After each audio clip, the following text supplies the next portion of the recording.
So there's another piece of irony, right? He's making light out of the idea that people during this crisis, the refugees, are are having a hard time accessing food by drawing a contrast between their experiences and him having dinner at a friend's house in America.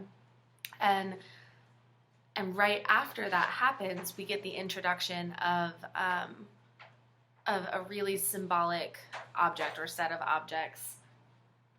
My dog is making noise. A really symbolic object in this story, which is the piece of candy that he gives to Lilia. And Lilia, confronts these pieces of candy many times throughout the story. And every time we are reintroduced to those pieces of candy, we know that this irony is brought with it. And that's what makes a symbol a symbol. It means that it's representing something larger and that it's recurring because we're being reminded of something. So symbols always bring things with them.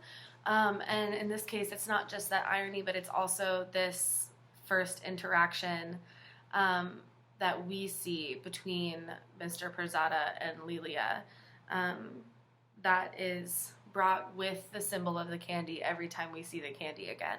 So it's for the lady of the house, he said with an almost imperceptible splay-footed bow. Really, Mr. Pirzada, my mother protested, night after night you spoil her. I only spoil children who are incapable of spoiling.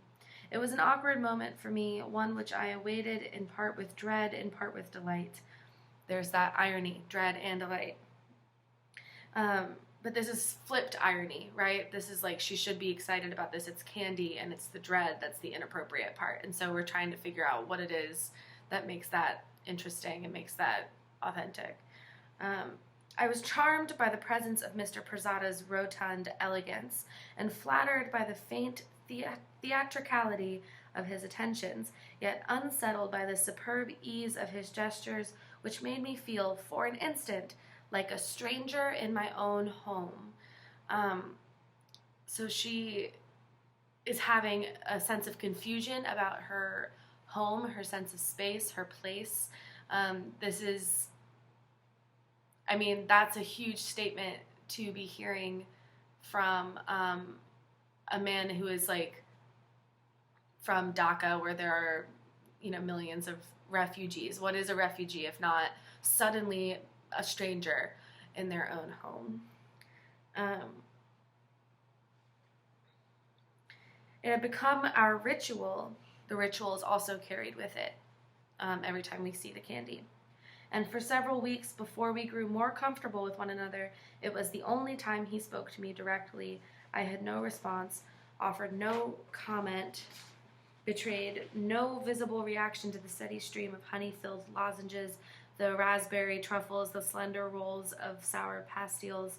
I could not even thank him for once when I did for an especially spectacular peppermint lollipop wrapped in a spray of purple cellophane. He demanded, "What is this thank you?" And then a list. The lady at the bank thanks me. The cashier at the shop thanks me. The librarian thanks me when I return an overdue book. The overseas operator thanks me as she tries to connect me to Dhaka and fails. That fails is just thrown away as part of the list, right? That's not given a lot of attention, but it is a little bit of evidence that it's hard to reach Dhaka. If I am buried in this country, I will be thanked, no doubt, at my funeral. And so again, he's funny. He's making jokes. He's making light, always. The second symbol comes not far after this. It's at the bottom of the page, and it's the pocket watch. Before eating, Mr. Pirzada always did a curious thing.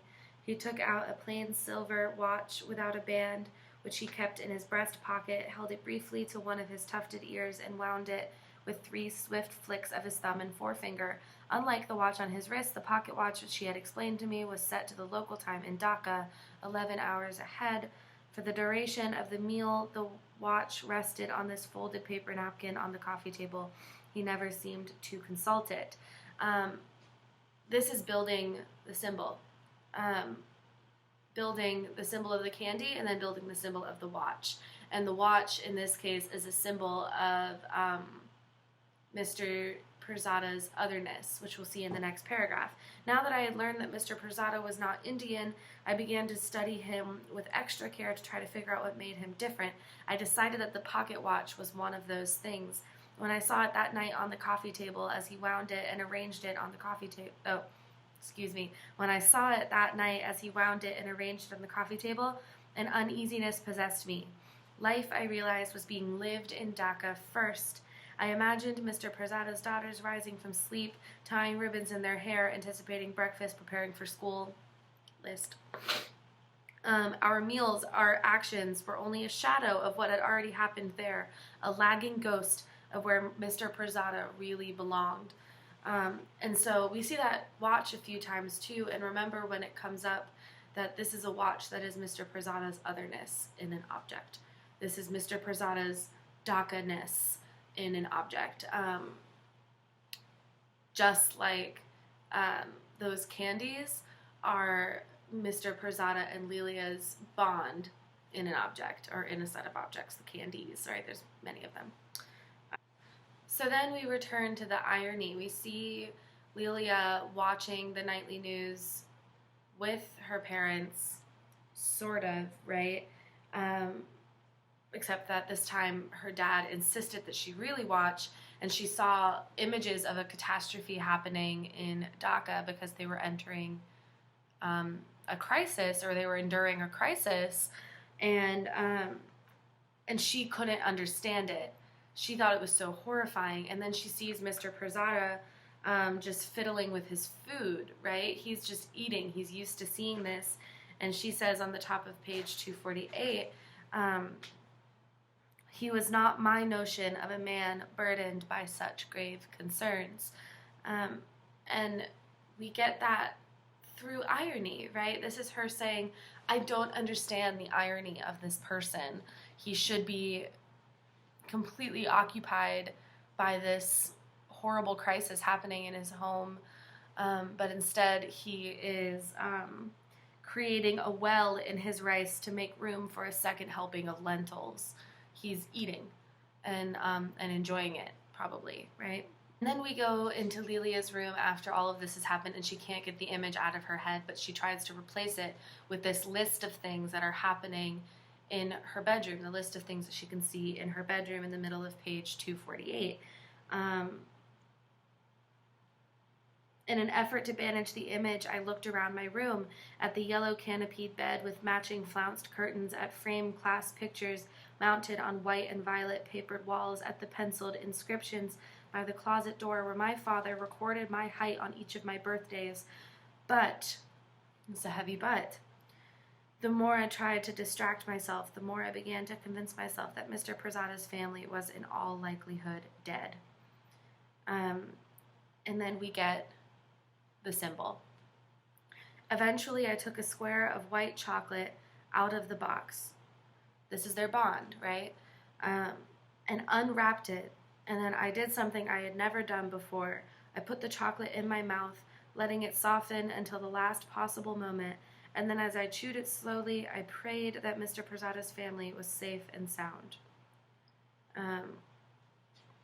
And so every time that we come back to the candies, we know that we're in their bond. And this is a site that their bond is growing, right? Their bond is becoming a bigger part of Lilia's life. And then Lilia goes to school, and she is supposed to be learning about the American Revolution, about the surrender at Yorktown in the library, and she gets sidetracked and wants to go look at things about Pakistan, and her teacher stops her. And then we get this evidence of interaction with American traditions that Mr. Pirzada gets to engage with, but he doesn't have any nostalgic or historical perspective on those traditions. And so it's kind of funny to see things that we just think are so light, like being questioned, being intrigued, like why being investigated. I mean, like why do you put those gourds on my dog on your porches and put candles in them. It seems like a silly tradition comparatively, but he tries to engage in it. He's really trying to engage in it. He's really trying to engage in it. And then he had nearly finished when the national news began. The reporter mentioned Dhaka, and we all turned to listen. An Indian official announced that unless the world helped to relieve the burden of East Pakistani refugees, India would have to go to war against Pakistan. The reporter's face dripped with sweat as he relayed the information. He did not wear a tie or a jacket, dressed instead as if he himself were about to take part in the battle. He shielded his scorched face as he hollered things to the cameraman. The knife slipped from Mr. Pirzada's hand and made a gash, dipping toward the base of the pumpkin. And so this moment where he's trying to do this shallow American thing gets put into perspective in a way that creates this, it kind of like ruins this American thing, and then we get this like wonderful image.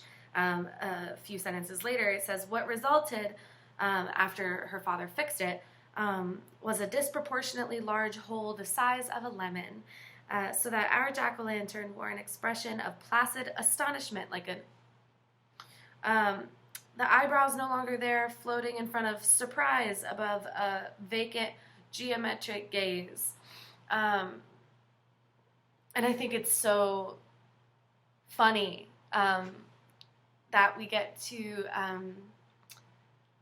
have a resulting image of like a surprised looking face on a jack-o'-lantern from Mr. Pirzada trying to engage with this American cultural thing in the middle of a crisis going on back home. And we get this really surprising word in that sentence, which is the lemon. The lemon is the little bit of light, and it's exciting, and it makes that sentence all the more rich. And then Lelia goes trick-or-treating with her friend Dora, who is not from an Indian family.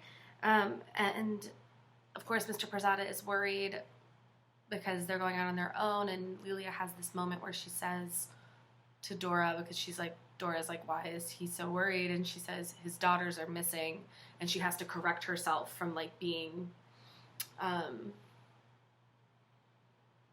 part of the adult understanding of what was going on. She couldn't handle that, so she said, oh, I mean, he just misses them. They're not here.